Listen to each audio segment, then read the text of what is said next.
नमस्कार प्यारे बच्चों, स्वागत है आप सभी का आपके अपने YouTube प्लेटफॉर्म उदय एजुकेशन में। बात करेंगे इस वीडियो में कक्षा 8वीं के आगामी बोर्ड परीक्षा की दृष्टि से इम्पोर्टेंट आपके सामाजिक विज्ञान के पेपर के बारे में, जो कि आने वाले एग्ज़ाम की दृष्टि से आपके लिए वरदान साबित होने वाला है। और अगर विद्यार्थियों ये वीडियो आपने अंत तक देख लिया तो बिल्कुल मैं 100% श्योर हूँ कि आप अच्छे से अच्छे नंबर यहाँ पर लेकर आएंगे। बढ़ते हैं पहले प्रश्न की ओर। पहला प्रश्न है वो आपका बहुविकल्पिक प्रश्न रहेगा और इसके अंतर्गत इस बार आपके पेपर में कुल 15 अबसद के वाले प्रश्न आएंगे। कितने आएंगे विद्यार्थियों? 15 अबसद वाले प्रश्न इस बार आपके पेपर में आने वाले हैं। तो ऐसा ही पेपर आपके परीक्षा में सीधा ही पूछा जाएगा, तो आपसे विनंती रहेगी अंत तक देखिएगा। पहला प्रश्न आपकी स्क्रीन पे है।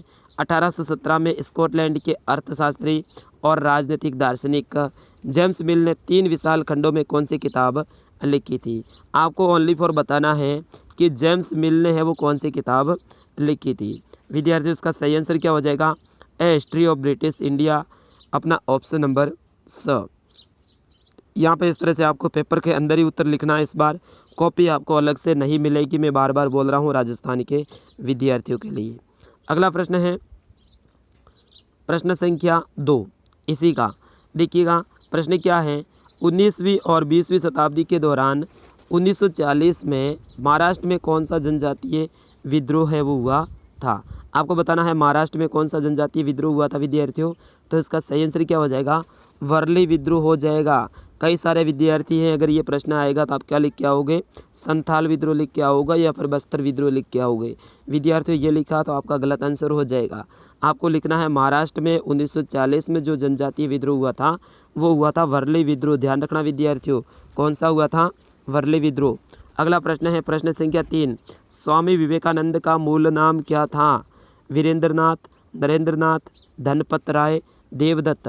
विद्यार्थियों क्या हो जाएगा इसका सही आंसर? स्वामी विवेकानंद हैं, इनका मूल नाम है वो नरेंद्रनाथ दत्त था। तो अपना ऑप्शन नंबर ब रहेगा सही आंसर। तो यहाँ पे आप क्या भरोगे? ऑप्शन नंबर ब भरोगे। इस तरह से आप भरोगे तो बिल्कुल आपको पूरे में से पूरे नंबर मिलेंगे। ध्यानपूर्वक सारे प्रश्नों को हल करना है।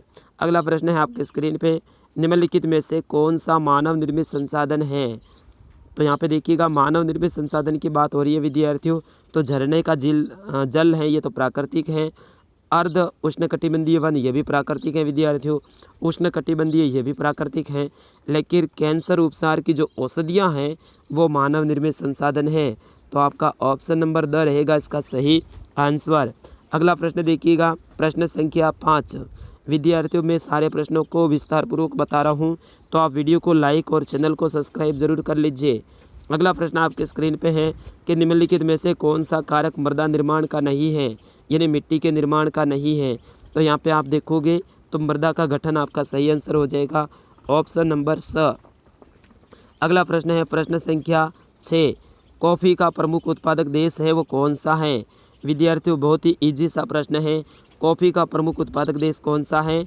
ये हो जाएगा आपका ऑप्शन नंबर स, ब्राज़ील। इस तरह से आपको है ना अपना आंसर है पेपर में ही लिखने हैं प्रश्न के आगे, जैसे जैसे कोष्टक बने होंगे उसी के अंदर। अगला प्रश्न है धर्मनिरपेक्षता से क्या तात्पर्य है? तो विद्यार्थियों धर्मनिरपेक्षता से क्या तात्पर्य है? धर्म को राज्य से अलग रखने की अवधारणा होती है, उन्हें क्या कहते हैं विद्यार्थियों? धर्मनिरपेक्षता कहते हैं। क्या कहते हैं? राज्य को धर्म से अलग रखने की जो अवधारणा है उसे ही धर्मनिरपेक्षता कहते हैं। तो यहाँ पे अभी आपका सही आंसर हो जाएगा, वो हो जाएगा ऑप्शन नंबर स। बढ़ते हैं अगले प्रश्न की ओर विद्यार्थियों। प्रश्न संख्या 8। यहाँ पे देखिएगा 8वां प्रश्न है प्राचीन भारत में कितने स्थानीय कानून थे? प्राचीन भारत में कितने स्थानीय कानून थे? तो मेरे हिसाब से इसमें सही आंसर होगा वो होगा आपका ऑप्शन नंबर द, असंख्य। कितने होते हैं? असंख्य थे। अगला प्रश्न है प्रश्न संख्या 9। संविधान के अनुच्छेद 39A में कौन से नागरिकों को वकील मुहैया कराने की जिम्मेदारी राज्य के ऊपर सौंपी गई है? जो गरीब लोग हो, जो अमीर लोग हो, जो गरीब और अमीर दोनों हो, या फिर उसमें से कोई नहीं। तो विद्यार्थियों जो गरीब लोग हैं उनको ही अनुच्छेद 39A में वकील मुहैया कराने की जिम्मेदारी है वो सौंपी गई है। तो आपका ऑप्शन नंबर अ रहेगा इसका सही आंसर। बढ़ते हैं अगले प्रश्न की ओर। प्रश्न संख्या 10 देखिएगा, अकेले उड़ीसा में कितने जनजातीय समूह हैं वो रहते हैं? तो यहाँ पे सही आंसर क्या हो जाएगा? 60 से ज़्यादा। कितने रहते हैं अकेले उड़ीसा में विद्यार्थियों? 60 से ज़्यादा है वो जनजातीय समूह रहते हैं। अगला प्रश्न देखते हैं, प्रश्न संख्या 11 काफ़ी इंपॉर्टेंट है विद्यार्थियों ये भी प्रश्न। निम्न में से हुरडा सम्मेलन की अध्यक्षता है ये किसने की थी? ये हुरडा नामक स्थान भीलवाड़ा में है विद्यार्थियों। वहाँ पे हुआ था 17 जुलाई 1734 में और इसकी अध्यक्षता है, मैं बार बार बोल रहा हूँ ये प्रश्न बेहद ही इंपॉर्टेंट है, आपके एग्ज़ाम में सपने वाला है। तो आपका सही आंसर क्या हो जाएगा? महाराणा जगत सिंह द्वितीय। विद्यार्थियों मेरे मेहनत के लिए आप लाइक तो कर दो यारो, फटाफट लाइक कर दो। मैं बीमार हूँ, 2 दिन से वीडियो नहीं बना पा रहा हूँ, फिर भी आज जैसे तैसे करके आपके सामने आया हूँ और आपके लिए वीडियो बना रहा हूँ और मैं कोशिश करूँगा कि आज 2 या 3 पेपर आपके लिए अपलोड करूँ। अगला प्रश्न देखिएगा, राजस्थान में 1857 की क्रांति के समय प्रारंभ है वो सर्वप्रथम कहाँ हुआ था? राजस्थान में 1857 की क्रांति का प्रारंभ है वो कहाँ हुआ था? नसीराबाद में हुआ था विद्यार्थियों। ऑप्शन नंबर स रहेगा इसका सही आंसर। अगर पूछ लिया जाए कि राजस्थान में 1857 की क्रांति का शुरुआत कब हुई थी, तो यहाँ पे आपको लिखना है 28 मई 1857 को नसीराबाद से हुई थी। ये है ना विद्यार्थियों, कोई नहीं बताएगा आपको, मैं बता रहा हूँ, तो आप इन बातों का ध्यान रखें। अगला प्रश्न है, राजस्थान के किस भौगोलिक क्षेत्र में जनसंख्या घनत्व है वो सबसे कम पाया जाता है? आप सभी को पता होगा पश्चिमी जो थार मुस्तलीय भाग है यहाँ पे लोग कम निवास करते हैं और उसको क्या कहते हैं? मरुस्थल प्रदेश कहते हैं। तो आपका ऑप्शन नंबर स रहेगा इसका सही आंसर। बढ़ते हैं विद्यार्थियों अगले प्रश्न की ओर। काफ़ी इंपॉर्टेंट प्रश्न है कि मुख्यमंत्री राजश्री योजना का मुख्य उद्देश्य है वो क्या है? कौन सी योजना है विद्यार्थियों? राजश्री योजना। इसका मुख्य उद्देश्य क्या है? तो विद्यार्थियों इसका सही आंसर क्या हो जाएगा? लड़कियों में शिक्षा एवं स्वास्थ्य की स्थिति में सुधार करना इसका मुख्य उद्देश्य है। तो अपना ऑप्शन नंबर स रहेगा सही आंसर। बढ़ते हैं अगले प्रश्न की ओर। अगला प्रश्न है लास्ट 15वां प्रश्न अवसर के रूप में, हमारे देश में किस संविधान संशोधन विधेयक में पंचायती राज व्यवस्था को अपनाया गया? विद्यार्थियों मक्खन जैसा प्रश्न है, बिल्कुल इजी है। तो हमारे देश में संविधान का 73वां संशोधन हुआ था, आपके ऑप्शन द में दे रखा है। इसमें है ना पंचायती राज व्यवस्था को है वो अपना लिया था। तो बिल्कुल अपना ऑप्शन नंबर द रहेगा इसका सही आंसर। बढ़ते हैं विद्यार्थियों अगले प्रश्न की ओर। प्रश्न संख्या 2, सही विकल्प चुनकर रिक्त स्थान है उसकी पूर्ति करना है, यानी आपको खाली जगह को भरना है। पहली खाली जगह क्या है? असम के आदिवासी खाली जगह में काम करने जाने लगे थे, कोयला खदानों में या फिर चाय बागानों में। विद्यार्थियों ऐसे ही ऑप्शन आपके पेपर में आएंगे और दोनों में से एक ऑप्शन को लिख देना है यहाँ पे खाली जगह में, आपका सही आंसर होगा। तो यहाँ पे क्या हो जाएगा? चाय बागानों में। तो यहाँ पे आप लिखोगे चाय बागानों में, ठीक है। बढ़ते हैं अगले प्रश्न की ओर। अगला है, ब्रिटिश संसद ने 1858 में एक नया कानून पारित किया और ईस्ट इंडिया कंपनी के सारे अधिकार हैं खाली जगह के हाथ में सौंप दिए। तो ब्रिटिश साम्राज्य होगा इसका या फिर ब्रिटिश सैनिक होगा? विद्यार्थियों क्या हो जाएगा इसका सही आंसर? ब्रिटिश साम्राज्य हो जाएगा। तो यहाँ पे आप खाली जगह में क्या भरोगे? ब्रिटिश साम्राज्य, ठीक है ना, ये भरना है, नहीं भरोगे तो नंबर नहीं मिलेगा, ध्यान रखना। अगला प्रश्न है, भारत एक धर्मनिरपेक्ष खाली जगह है, क्या देश है या राज्य है? तो विद्यार्थियों यहाँ पे है ना कई सारे विद्यार्थी हैं वो गलती करते हैं, क्योंकि वो यहाँ पे क्या लिख देंगे? देश लिख देंगे। भारत एक धर्मनिरपेक्ष देश है, जबकि ऐसा नहीं होता है विद्यार्थियों। भारत एक धर्मनिरपेक्ष राज्य है, यहाँ पे आप लिखोगे राज्य, ठीक है ना, राज्य लिखना है, ध्यान रखना है। अगला प्रश्न है प्रश्न संख्या 5, घरेलू हिंसा महिला कानून सुरक्षा कानून खाली जगह से लागू हुआ। विद्यार्थियों ये कब हुआ था? ये 2006 से लागू हुआ था। तो यहाँ पे आप क्या लिखोगे? 2006, ठीक है।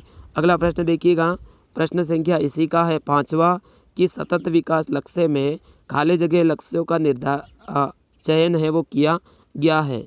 तो यहाँ पे कितने लक्ष्य थे? 17 लक्ष्य थे। तो यहाँ पे आप लिखोगे 17। अगला प्रश्न है कि हाड़ौती के प्रमुख मंदिरों में कमलेश्वर महादेव का मंदिर कहाँ स्थित है? तो विद्यार्थियों ये है बूंदी में। कहाँ पर है? बूंदी में है कमलेश्वर महादेव का मंदिर। अगला प्रश्न है कम वर्षा, एक मिनट हो, हाँ इसको ऊपर ले लेता हूँ, सॉरी। हाँ यहाँ पे देखिएगा आप, कम वर्षा वाले खाली जगह प्रदेशों में कटीली झाड़ियाँ एवं गुल्म उगते हैं। तो यहाँ पे हो जाएगा आपका सही आंसर शुष्क लिखना है। क्या लिखना है? शुष्क लिखना है। ठीक है। अगला प्रश्न है, चूना पत्थर, अब्रक और जिप्सम धात्विक खनिज हैं या फिर अधात्विक हैं? तो ये हो जाएगा अधात्विक। क्या हो जाएगा? अधात्विक खनिज है, ध्यान रखना है। ठीक है ना, अधात्विक खनिज हैं। अगर यहाँ पे लोहा, एल्यूमिनियम, तांबा, शीशा, जस्ता वो आता ना, तो यहाँ पे आप लिखते धात्विक, लेकिन यहाँ पे नाम क्या आ रहा है? चूना पत्थर, अब्रक और जिप्सम, ये सारे के सारे अधात्विक खनिज हैं। विद्यार्थी, मैं सामाजिक का टीचर हूँ, तो आप पूरा मेरे ऊपर विश्वास कर सकते हैं। मैं आपको अच्छे से अच्छे तरीके से पढ़ाऊँगा और आपके पेपर होने तक आपकी मैं हेल्प करूँगा। निम्नलिखित दिए गए वाक्यों को पढ़कर सही उत्तर के आगे सही का व गलत के आगे गलत का निशान लगाइए। तो यहाँ पे देखिएगा, मार्च 1859 में बंगाल के हजारों रैयतों ने नील की खेती से इनकार कर दिया। तो इसमें क्या हो जाएगा विद्यार्थियों? नील की खेती करने से क्या कर दिया? इनकार कर दिया। क्या सही है या गलत है? तो यहाँ पे आप लिखोगे सही है। ठीक है। यहाँ पे देखिएगा दूसरा, बाल विवाह निषेध अधिनियम 1829 में पारित किया गया। क्या ये सही है या फिर गलत है? बिल्कुल बताइएगा, क्या ये सही है या फिर गलत है? तो विद्यार्थियों ये गलत हो जाएगा। यहाँ पे आपको लिखना है गलत। क्यों? क्योंकि बाल विवाह निषेध अधिनियम है वो 1829 में नहीं हुआ था विद्यार्थियों, ये हुआ था 1929 में। ये बात आप ध्यान रखना है। अगर यहाँ पे 1929 होता तो अपन क्या कर लेते? सही कर लेते। अगला प्रश्न है, तटीय क्षेत्रों में पवन गति को रोकने के लिए वृक्ष कतार में लगाए जाते हैं जिसके बीच में है ना फसल उगाना कहते हैं। तो ये भी सही है विद्यार्थियों। ठीक है। अगला प्रश्न है, संयुक्त राज्य अमेरिका में सरकारी स्कूलों के ज़्यादातर बच्चे सुबह वफादारी की शपथ लेते हैं। क्या ये सही है या गलत है? तो ये भी सही है, क्योंकि वहाँ पे वफादारी की शपथ लेते हैं। संविधान के अनुच्छेद 22 के अनुसार प्रत्येक व्यक्ति को एक वकील के जरिए अपना बचाव करने का मौलिक अधिकार प्राप्त है। क्या ये सही है या फिर गलत है? तो इसका सही आंसर क्या हो जाएगा विद्यार्थियों? ये गलत है। ठीक है, ये गलत है। अगला प्रश्न है, भारत में लगभग 500 से अधिक आदिवासी समूह हैं वो रहते हैं। क्या ये सही है या फिर गलत है? तो ये भी सही है, क्योंकि भारत में है ना वो 729 के आसपास में है वो जनजातीय समूह निवास करते हैं। तो ये भी क्या हो जाएगा? आपका सही हो जाएगा। अगला है, कोटा में 1857 की क्रांति का नेतृत्व ठाकुर खुशहाल सिंह चंपावत ने किया था। क्या ये सही है या फिर गलत है? तो विद्यार्थियों ये गलत है, क्योंकि कोटा में है वो 1857 की क्रांति का नेतृत्व किसने किया था? तो ये किया था भाई लाला जयदयाल ने किया था। किसने किया था? लाला जयदयाल ने किया था। जबकि यहाँ पे ठाकुर खुशहाल सिंह चंपावत, इन्होंने तो नेतृत्व किया था भाई आहुआ में। कहाँ पर किया था? आहुआ में किया था। और ये आहुआ कहाँ पड़ता है विद्यार्थियों? पाली में पड़ता है, वहाँ पे किया था। ये भी आप ध्यान रखना। बढ़ते हैं अगले प्रश्न की ओर। थोड़ा सा इसको मिटा देता हूँ।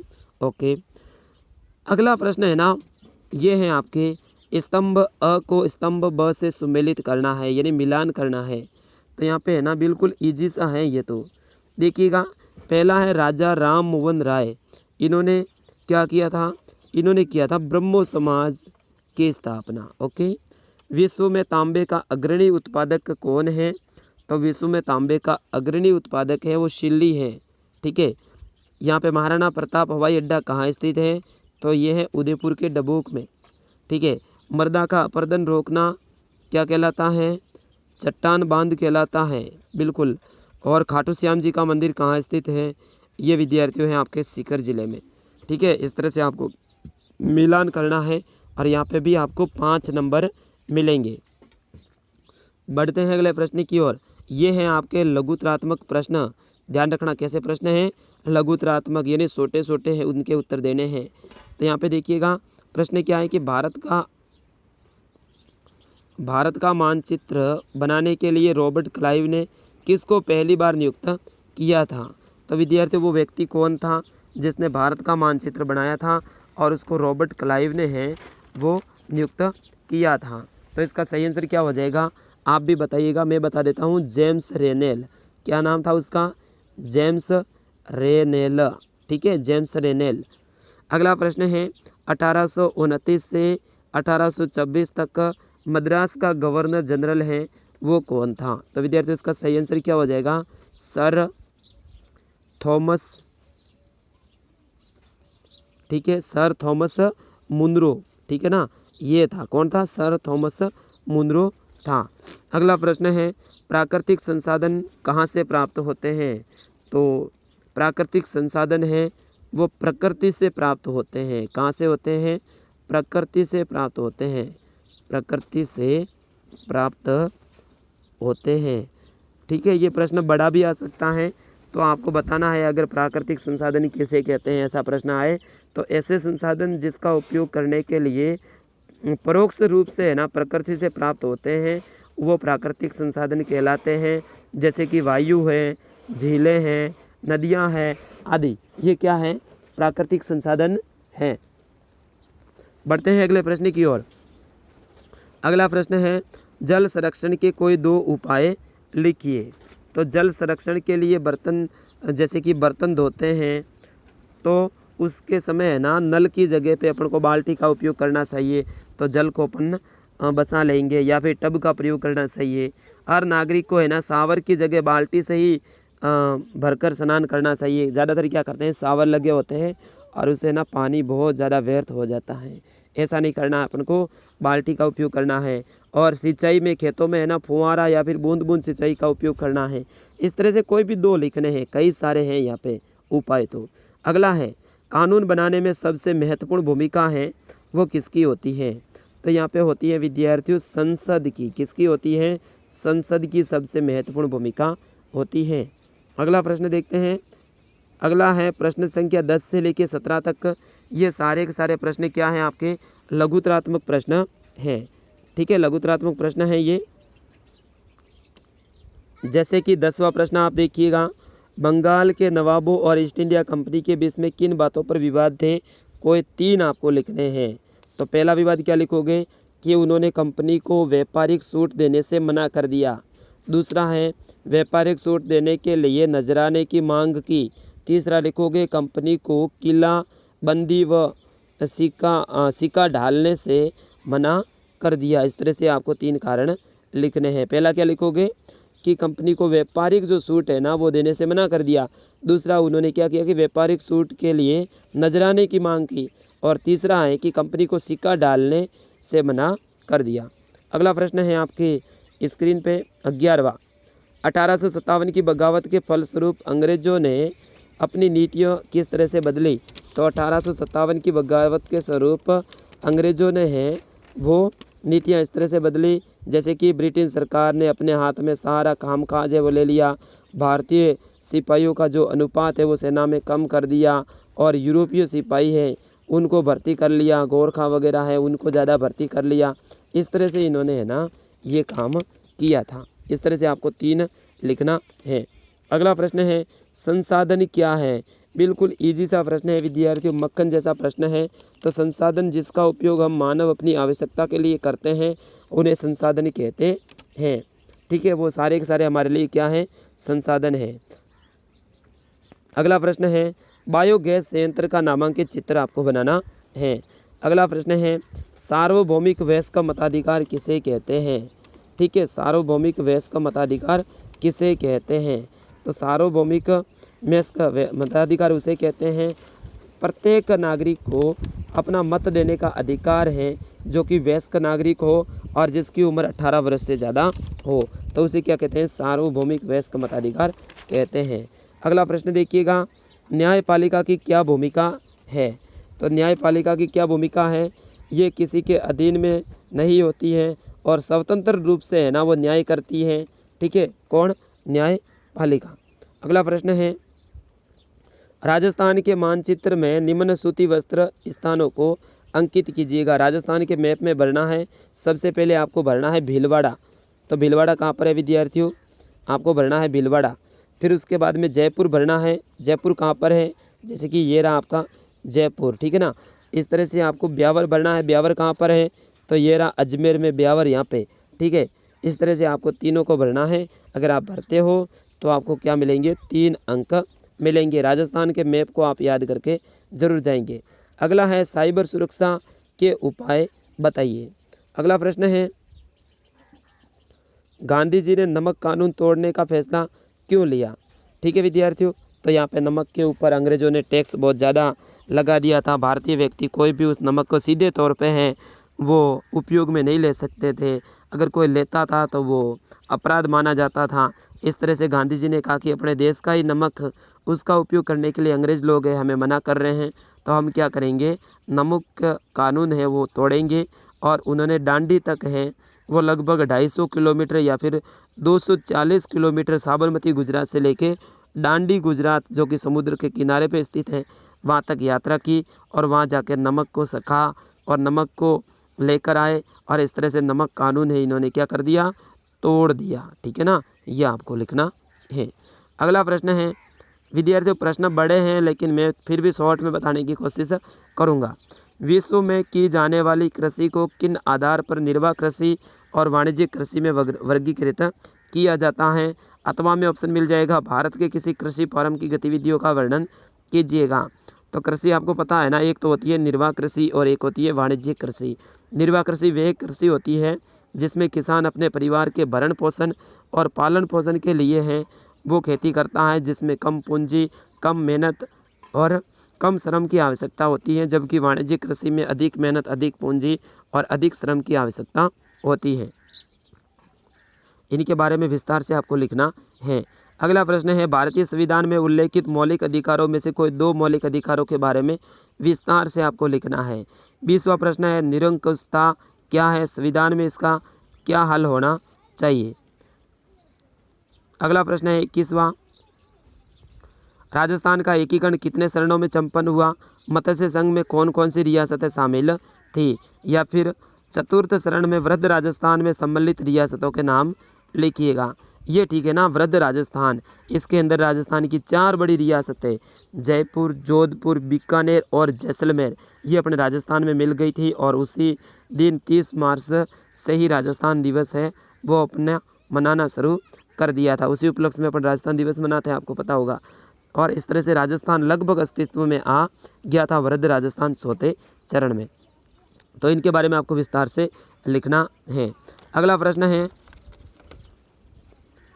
बस इतने ही हैं विद्यार्थियों प्रश्न। तो मैं आशा करता हूँ ये पेपर आपको समझ में आ गया होगा और आपने अच्छे से समझा होगा और आपको पैटर्न भी समझ में आ गया होगा कि अपने एग्ज़ाम में किस टाइप के प्रश्न आने वाले हैं। विद्यार्थियों मैं आशा करता हूँ इस वीडियो को आप शेयर करेंगे, लाइक करेंगे और अपने मित्रों को भी उदय एजुकेशन चैनल से जुड़ाएंगे। मिलता हूँ अगले वीडियो में। आप ज़रूर कमेंट में लिखें कि अगला किस विषय का वीडियो चाहिए, ज़रूर लिखें। ठीक है, मिलता हूँ अगले वीडियो में। तब तक के लिए जय हिंद, वंदे मातरम।